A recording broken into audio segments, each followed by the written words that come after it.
There's certainly been a lot of talk in the news recently about DOGE and its review of U.S. government operations, from how money is being spent to reducing the federal workforce.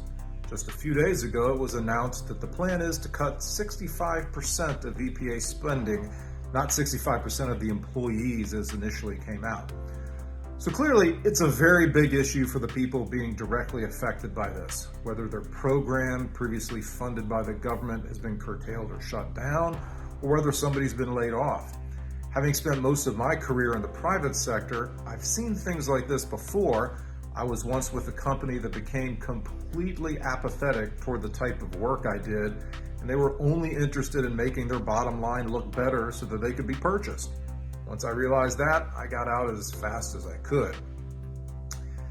Anyway, I wanted to take a few moments here to reflect on a very, very narrow slice of this issue, how the DOGE efforts might affect the air modeling world.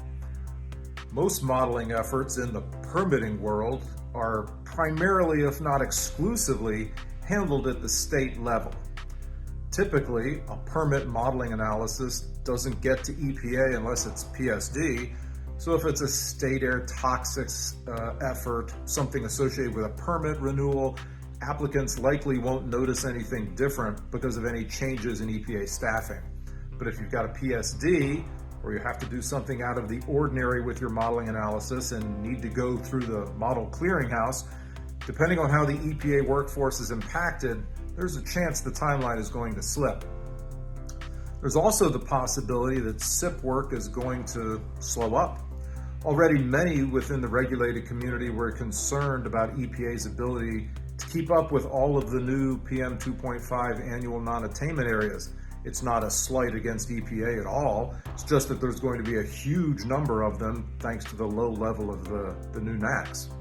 Well, I could certainly see some slippage in SIP designations if there are fewer folk on the EPA side working on those SIPs. And finally, there's another potential issue. What happens if the number of modelers at OAQPS is reduced?